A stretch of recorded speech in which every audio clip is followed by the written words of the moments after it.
Coming to you from Oracle Code 1 2019 in San Francisco. I'm Bob Rubart with the Oracle Groundbreakers team, and I'm here with the Oracle Jet Brain Trust. And since there's so many of you, I'm going to let you introduce yourselves. Hey guys, John Sim here from Fishbowl Solutions. Out of the UK, I'm a solution architect. I've been working with JavaScript since probably around 2000 and heavily focused with Jet for our clients using the PaaS platforms. Hello everyone, this is Pani Gummaraju here. I'm from Ecobee Solutions. Basically, I run the Web Center practice. We have been using Jet for one of our applications called OneView Dashboard. My name is Geertjan. I'm a product manager in Oracle, and I'm focused on Oracle Jet, and in particular outbound type activities. So I go to conferences and customers and make YouTube clips and MOOCs and these kinds of collateral materials and educational things to get people up and running with Oracle Jet. I always say he's responsible for everything that happens from Norway to South Africa. So it doesn't matter what it is, usually jet related, but anything he's responsible for. Not just Jet.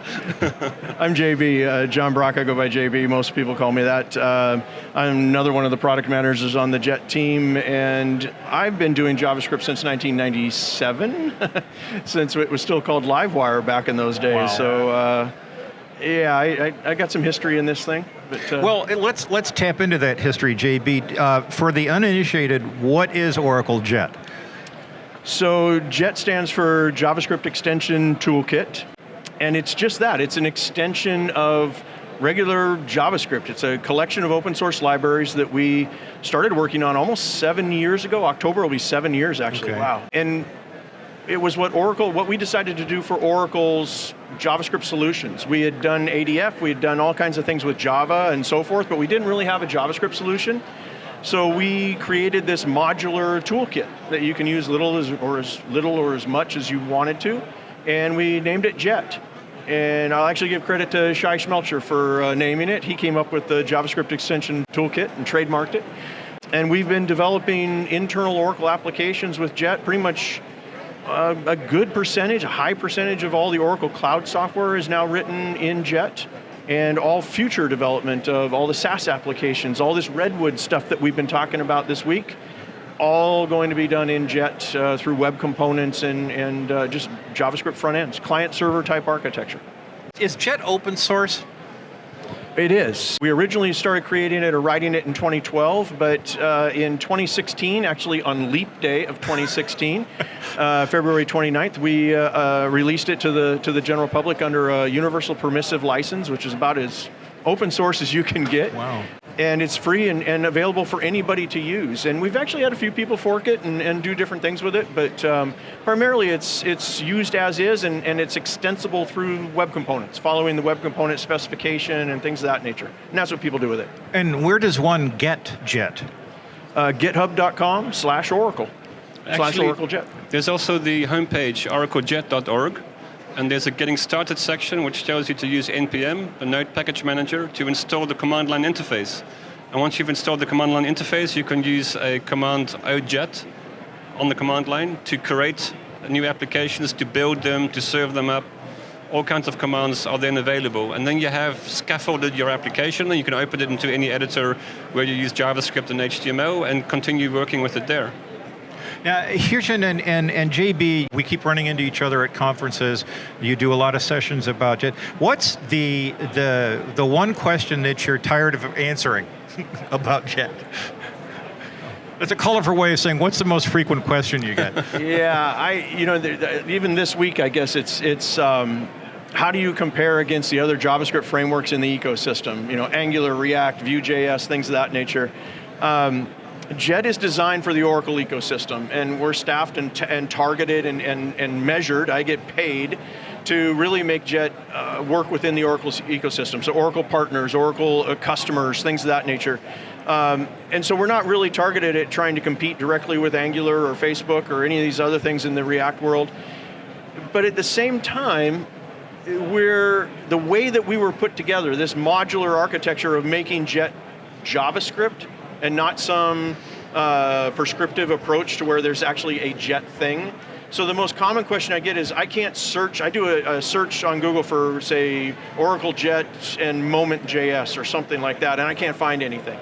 And it's like, well, don't do that. Just search on JavaScript and Moment.js and you've got your answer. We're really not that prescriptive. We are JavaScript. And it makes it a lot easier for the world when you stop trying to find us or find an answer for our framework, because we're not a framework, we're a toolkit. Look for how to do it in JavaScript, and you'll learn how to do it in Jet. What's the current version? 7.1 is out right now, and 7.2 comes out next Monday. Okay. So and another way to maybe understand Jet is as Oracle's best practices for doing JavaScript UIs. So this is how we do it in Oracle, and we've made it freely available for anyone else to do, and it's open source. So anyone else can follow along in the way that we are developing larger UIs and front ends. John and Pani, you guys have been very quiet here, so I'm going to get you involved in the conversation. John, describe how you use Oracle Jet. So we use Jet in two ways. The first way is we create hybrid applications. So applications that can sit within a mobile app or within desktop app. We also create component-based, we use the web component architecture to create reusable code snippets that we deploy on Oracle Content Experience as well as VBCS, so that we can get the best in terms of user interface capabilities and reuse that across all of our clients. So instead of redeveloping that same little code snippet multiple times, we develop it once, maybe tweak the skin for the branding, but we try to reuse as much of our code as possible and deploy it across those platforms. Pani? I think it's almost the same as here. So basically at Ecobee Solutions, we specialize in implementing Web Center AP automation solution. And one of the major gaps was having a dashboard or a reporting tool which supports the users to be able to track or search for an invoice. So to support that, we have developed a OneView invoice dashboard application using Oracle Jet. I think Oracle Jet has been very helpful for us in terms of building the UI.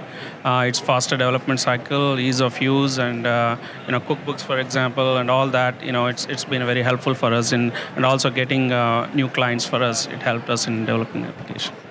Now, you've got a new version coming out in a week, you said? Yeah, next Monday. Can you, let us peek some behind of the the cool curtain? things. So one of the really cool things is actually in the tooling that Geertjan was talking about. With this release, we're going to fully support TypeScript. We've been able to do TypeScript for some time, but we've got it fully built into the CLI. So when you do that OJet create application name, and then you give it a template of some kind, now we can actually say OJet create my app template -- TypeScript, and it will scaffold up an entire TypeScript-based application and include TypeScript compilation or transpilation into the CLI itself. So when I do an OJet build, when I do an OJet serve, it's going to do all the transpilation and then take the regular JavaScript and serve it out onto that client. So it's a big step forward for us. We're really excited about it. We've had a lot of people doing TypeScript kind of in a manual way, just based off a kind of a proof of concept that we put out on OTN a year and a half ago, I think it was. But now we've actually got it built into the CLI, so we're pretty excited about that.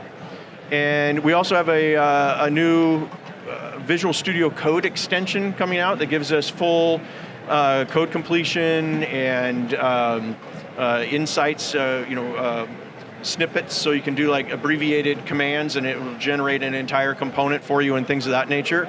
And one of the really cool things with this extension, that extension's been available also in a beta format for about a month or two, but this one has the ability to take custom web components, so like what John's building and things like that, and you can add the metadata for those custom components, and now you have code completion for your own web components that you've built in Jet, which is really exciting. And that's really good for us because we can develop our components, hand them across to the client. They don't necessarily want to look through the documentation and stuff. They can just type and they get a list of attributes which they can populate.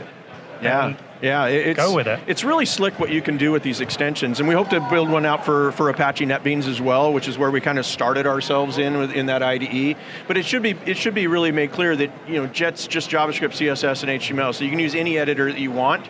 We've just chosen between NetBeans and Visual Studio Code to kind of embrace those a little bit further to make them easy. A couple of years ago, I was doing a podcast, and one of the people on the panel said something that I thought was really interesting. He said that JavaScript was a full citizen among development languages. Was that true then? Is it true now? Well, I'm going to pass it over to these guys that actually write real code. As a product manager, I definitely think it is, and something I've kind of based my career on, so I think it is. But I don't know. You guys tell me. You actually build apps for a living. So again, I have to agree with John because I'm based with JavaScript since 2001 and so I agree. And if you look, we've got Node.js where you can write server-side JavaScript, client-side JavaScript. You can do JavaScripts to develop desktop apps, mobile apps. Pani? I think almost same here. I've not been using JavaScript, not in my earlier part of career, but recently with all these new technologies with the Jet application, I think JavaScript has been very ease of use, and also one of the major feedback from the customers was easy on the eyes. The UI looks great, the look and feel is also is good. So that's what they. And I have to jump in there. So if you compare Jet with React or Angular or stuff like this, React doesn't come with a component library that's supported.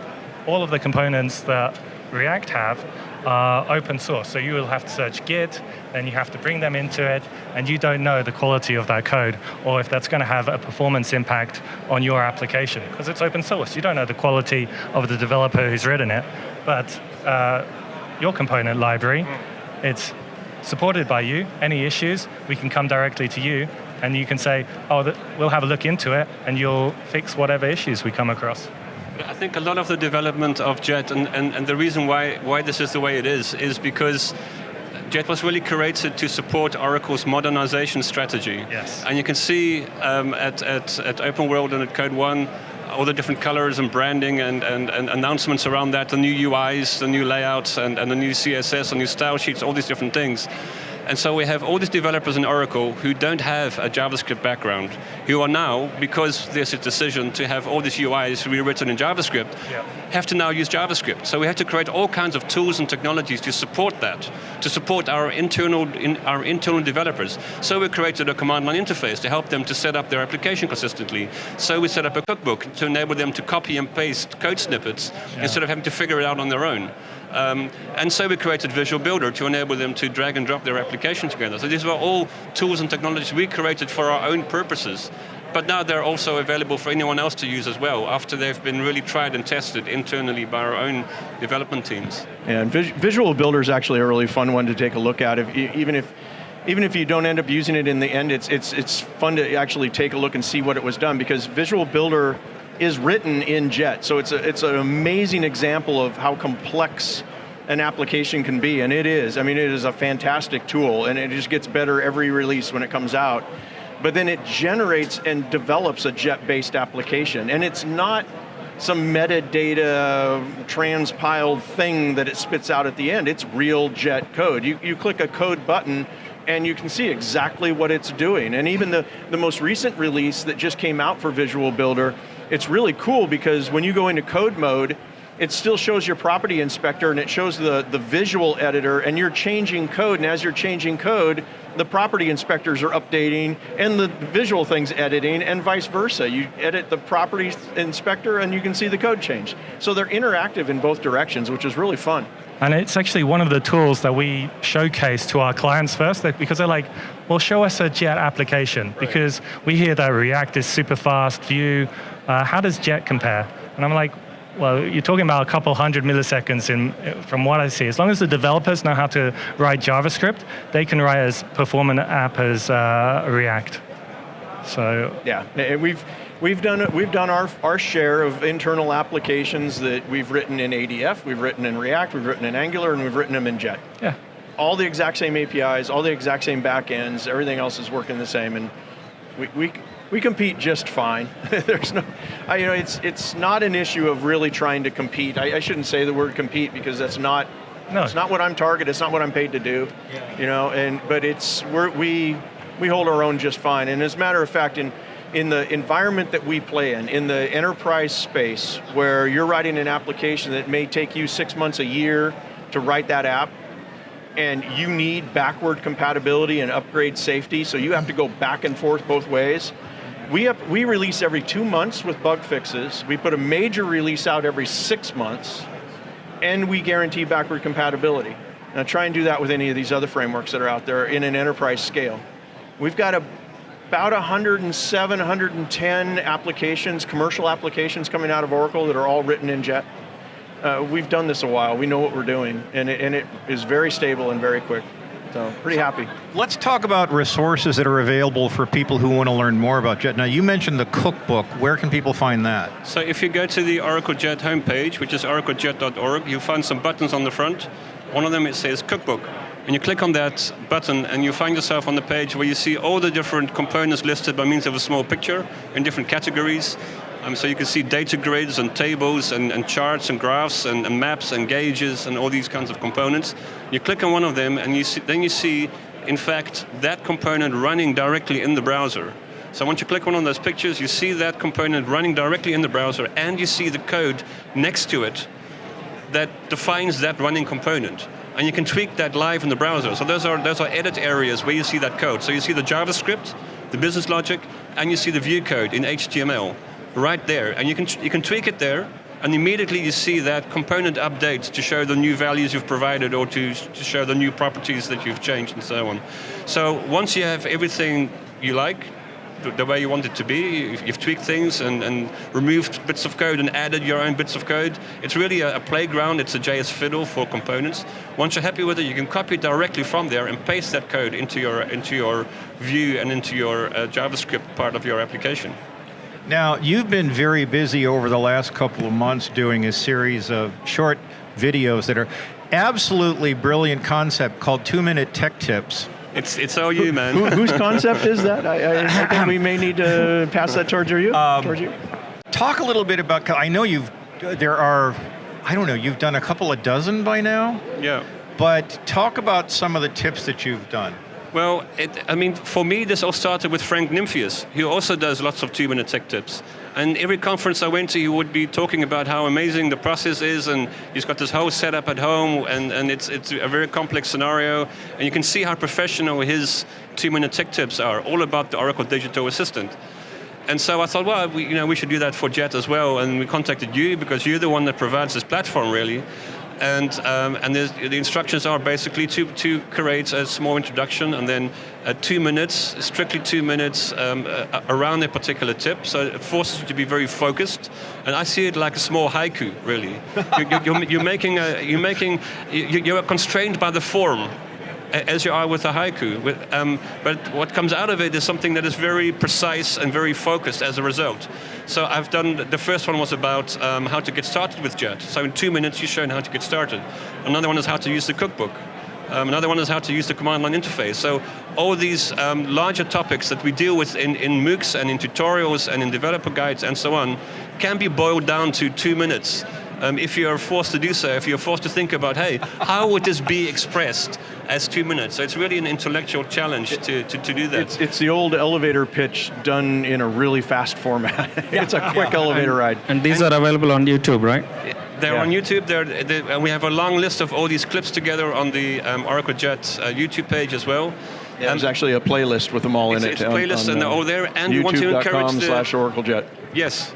And we want to encourage the community to get involved as well. So we don't want to have just the two of us in all of these different clips. So we already have Shravan Dasgupta from Capgemini, who's created a couple of these as well. So we want to have lots of people involved. It doesn't take that much work. It's a question of thinking about what do you want to do, what do you want to explain, and what can you explain in 2 minutes? And then putting that together and sending it off to you, and then you take care of the rest. That's actually a really good segue into some of the things we're doing here this week at Open World and Code One is the sessions. So when Geertjan and I first started putting everything together here, we used to do, 4, 5, 6 sessions ourselves each week. And this year and last year, we've got 14 different sessions, but we're only personally doing 2 of them. Yeah. And the rest of them, we kind of act as producers, if you will, and we bring in partners and customers and things like that to talk about what they're doing with Jet, because we've always believed that when I go to a session, I'm not always that interested in listening to the company tell me about their own things. Of course they think it's great. I mean, I really love Jet. It's my baby. I've been there since the beginning. But if I'm an attendee, I'd much rather hear what other companies are doing, what other partners are doing in real life. And so that's what we try to bring into these sessions, and that's why we've got so many of these different talks this week that John's involved in, and Pani, and quite a few others, like Griffiths Waite and Capgemini and a bunch of others. ICSFS and those guys talking as well. So there's been some great partners, and again, oraclejet.org. On the website, there's a link called Success Stories. And that's a list of all, or not all, but quite a few of the different partners and customers and consulting firms and so forth that are doing some amazing things with Jet. Really fun stuff to just take a look at and see what's out there. Well, gentlemen, thank you so much for sharing your Oracle Jet insight. John, Pani, Geertjan, JB. If you're interested in looking at any of those 2-minute tech tips, you'll find them all on the Oracle Developer YouTube channel. And I think there's actually 2 playlists. There's an Oracle Jet playlist, and I think there's another more general JavaScript playlist. And I'll have to check. There's a new one on Jet every Friday. That's right. Yeah, there's Geertjan's very busy producing these things on a weekly basis, so the new ones are posted on Friday, and they get shared out through Twitter and other channels, so make sure you check those out. Again, gentlemen, thank you for your time. Thank you for watching. I'm Bob Rubart. Bye-bye.